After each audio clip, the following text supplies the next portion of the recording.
And I know from personal experience, the last thing you want to have happen is you just finally are getting in the routine of creating a budget, and then all of a sudden an annual expense hits your account and you completely forgot about it. Welcome back, good people. And if you're new here, I'm Elena from Financialdemics, where I give you the tips and tools to manage your money, increase your savings and your income, and decrease your debt. And today we're talking about how to handle your annual expenses in your budget.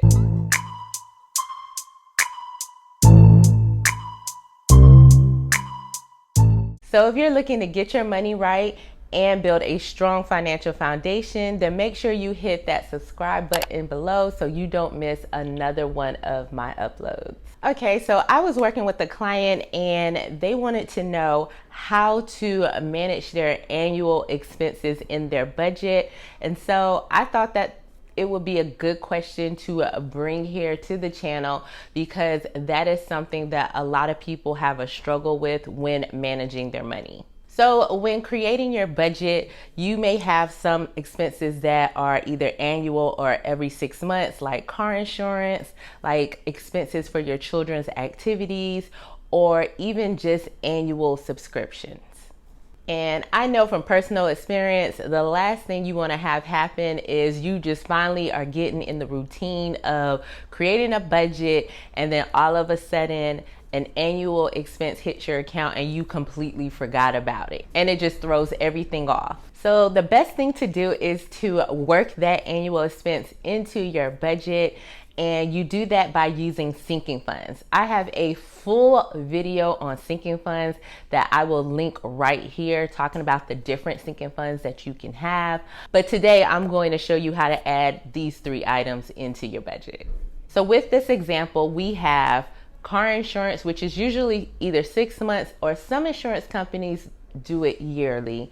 Then we have annual kids activities, and then we have a yearly subscription. So in this example, I'm going to use Amazon Prime. I think that they're like one of the best to use, because you know that $119 hitting you once a year, if you have it set up for yearly, can really catch you off guard if you're not prepared for it and you're not checking your email. So here's a breakdown of how to save for each. So let's talk about insurance. When I reference insurance, I'm talking about like your car insurance policy. You may have renter's insurance if you don't own a home, or like jury insurance, things like that. So those policies are typically set up for 6 months or a year. And I don't know if you have noticed, but if you do not pay that policy in full at the beginning of the policy term, then typically you are paying an extra few dollars every month on top of that payment as a service charge. The last time I checked, that charge was around $3 a month, but it may be different depending on who you have insurance with. So if you want to stop giving your insurance company extra money, here are 2 ways you can set this up. The first way is to save the same amount of money that you are paying monthly for your insurance in a sinking fund. Then when your premium becomes due, you'll take that full amount out of your sinking fund to go ahead and pay your insurance company in full. Now, once you've paid your insurance company in full, you're still going to continue to save that monthly amount that you were paying, or whatever that new amount is. So if you have a policy that's say $600 every 6 months, and so you're paying a little over $100 a month, then after you've paid that policy in full, you want to go ahead and continue to save $100 a month into that sinking fund, so that the next time it is due again, you will go ahead and pay the money up front. And remember, when policies renew, they normally send you your policy about 2 months before it actually renews. So you have enough time, if it has increased, to adjust appropriately for the increase, or find a new company. And then you can just pay that premium in full when it's due. But if money is tight for you and you don't necessarily have the funds to pay your monthly insurance premium every month and save the same amount, you can actually save the money when you get an influx of cash. And normally that's from either a bonus from work or a tax refund. You can put money aside to pay for your insurance premium in full when it comes due again. And then when that happens, you are going to divide that premium by the time frame. So if it's 6 months, you're going to take that premium divided by 6 months, and you're going to continue paying monthly into your sinking fund so that the next time your premium becomes due, you can make that payment in full. And keep in mind, even if you're unable to save the full amount of your monthly premium each month, you can determine how much you can save to put towards it and put that to the side so that you're at least starting the process. And then once you get either money from extra cash that you have saved, or, a bonus or a tax refund, then you can put that money together and pay your premium. When it comes to your kids' extracurricular activities, I really, really believe in a kid fund. I created a kid fund when I couldn't keep up with my child's growing foot.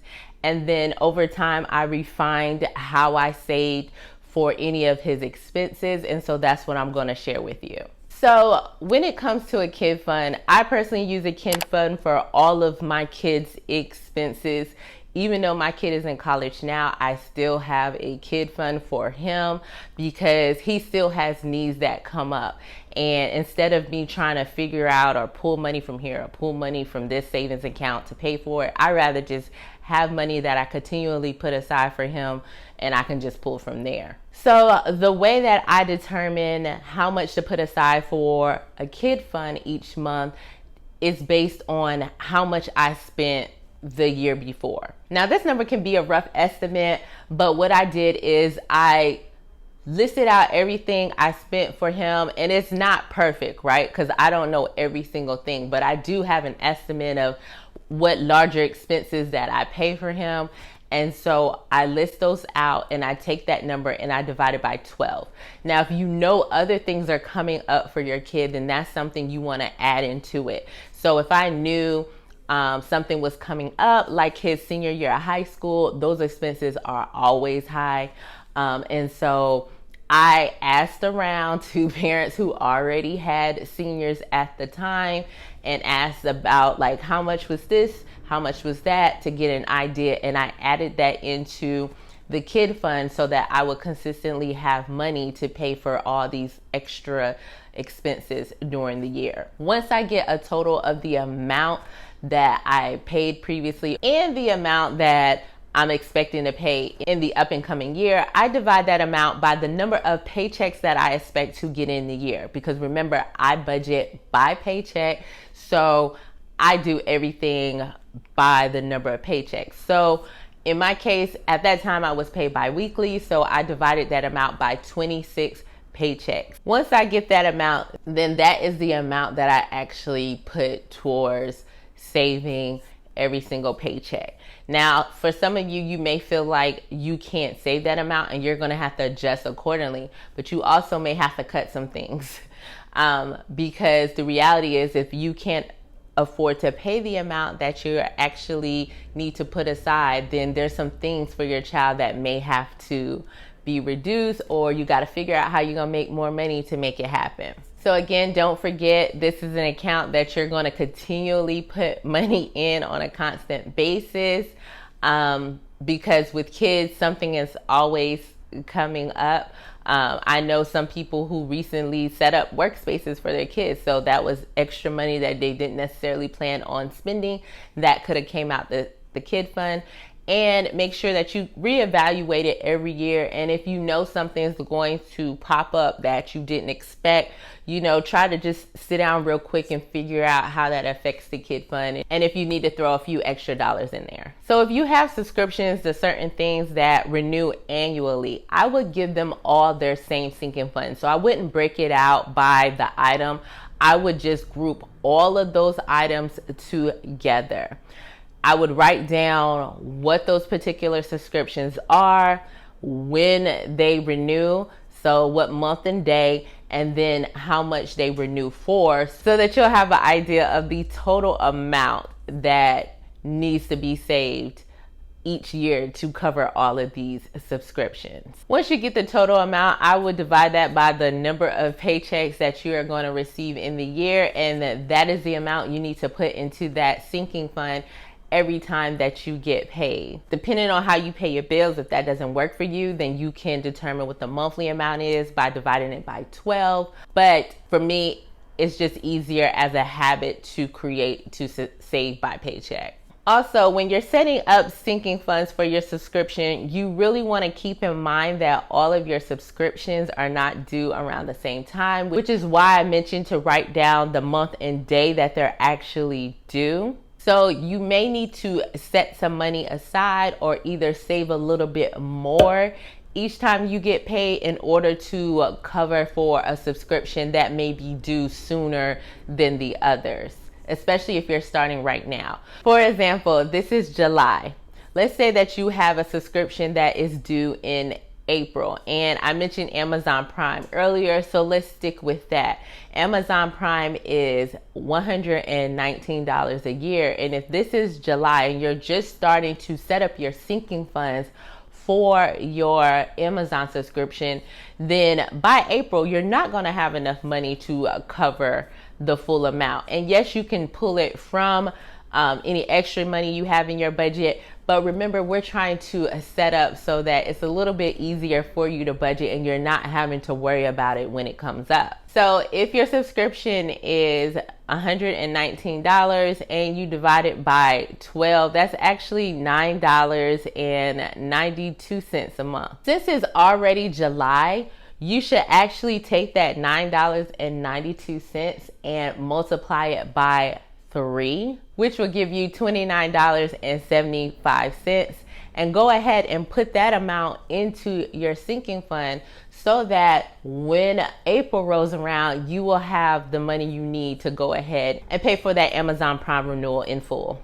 In the comments below, let me know how you handle your annual expenses in your budget. If you enjoyed this video, please give it a thumbs up. It helps get the video out to more people so that I'm able to help them build a strong financial foundation also. And if you're not subscribed already, go ahead and subscribe. And I will see you next week with an all new video.